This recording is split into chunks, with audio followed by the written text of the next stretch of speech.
ژمارەیەک مامۆستای وانەبێژی لادراون ئێرەش بەردەم بەڕێوەبەراتی گشتی پەروەردەی سلێمانیە. دەڵێن ساڵانێکی زۆرمان بە وانەبێژی بەڕێ کرد، بەڵام هەر یەکێکمان بە هۆکارێکی جیاو بە بڕیاری وەزارەتی پەروەردە لە وانەبێژی دوورخراینەوە. ئێستا داوا دەکەین بمان خانە شوێنی ئەو مامۆستایانەی خانەنشین دەکرێن.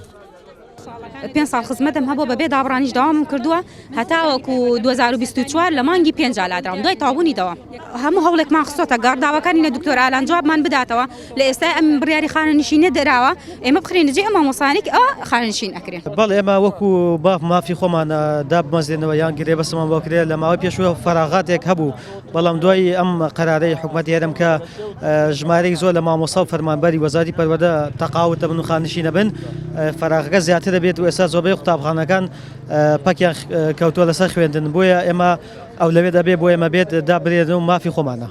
ساڵێک وانەبێژ بووم، ئەو ساڵی کە وانەبێژ بووم بەهۆی حملەوە دووگیانیەوە منداڵەکەم لەدایک بوو، نەمتوانی بەردەوام بم، لە شوێنێکیش دەوام کرد کە دایانگەی لێ نەبوو، لەبەرەوە نەمتوانی بەردەوام و ئیجازەی دایکەتیش لە وانەبێژیانی بۆ هۆکارە. ئەنجا چەندین پەروەردەش گەڕاوم لە دوای ئەوە هیچیان وەریان نەگرتومەتەوە تاوەکوونێ بەردەوام بم لە پیشەکەم. داواکاریمان ئەوەیە کە وەک چۆن لە فۆرمی گرێبەستەکەی بێ بەشکراین پێیانوتین ساڵانێک بوو چاوەڕانی و فۆرمەمان دەکردی بێ بەشکراین کە ئێستاش ئەڵێن بە پێ فەراغات ئەو فەراغات دروست بە بەس لە پارێزگای نزیکەی 2000 مامۆستا خانەشین دەبێ. ئێمەش هەموو کوردستان ڕێژەمان نزیکەی 2000 مامۆستای ئەبێ کەواتە ئێمەش ئەزمونمان هەیە شارەزایی باشمان هەیە لەوانە وتنەوە و ساڵانی کە خزمەتمان کرد با لە جێگە خانەشینەکان دامان بنێن وەکوان ئەزمونمان هەیە هیچ پەروەردەش پەکی ناکەی ئەو فەراغەکەش بیانوەکەیان نەمە با لە جێگەوان دامان بنێن.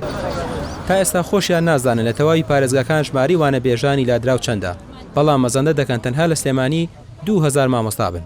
لە دوای ئەوەی بە بڕیارێک ژمارەیەک لەوان ڕاژەکانیان بۆ گۆڕا بەگرێبەست، ژمارەیەکیشیان کۆتایی بە ڕاژەکانیان هێنرا و نێردرانەوە ماڵەوە.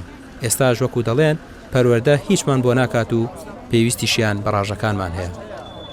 وەک وەک وانەبێژ دانران لەبری دامەزراندن و بە شایستەیەکی دارایی کەم دڵسۆزانە خزمەتیان کرد، دواتر لادران و مافکورانیان بە هۆکاری جیاواز بەدەر لە ویسی خۆیان. کاتێک بڕیاری گرێبەستی 30,000 مامۆستای گرێبەست لەلایەن بەڕێ سەرۆکی حکوومەتەوە دەرکرا بە بیانووی ئەوەی لەو کاتەدا لەرەکدا نەبووین دیسانەوە غەدرمان لێکرا بۆ بێبەشیان کردین ساڵانی خزمەتان کە لە نێوان 1 تا 11 ساڵ بوو بە هەند وەرنەگیرا.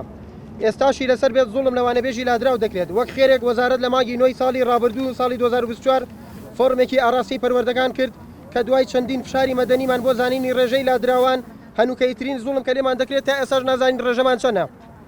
وەزارەت دەڵێت تەنها لە جیاتی دانانتان بۆ دەکرێت.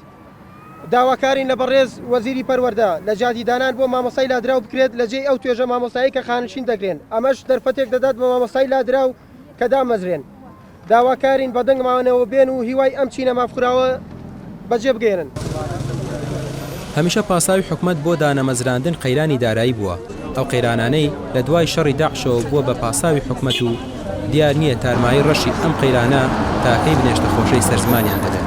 گربوونەوەی ئەم مامۆستاوانە بێژە لادراوانەش بێ ئەنجام کۆتایی هاتوو هیچ بەڵێنێکیان پێ نەدرا. ڕامیار عوسمان کەناڵی پێیام سلێمانی.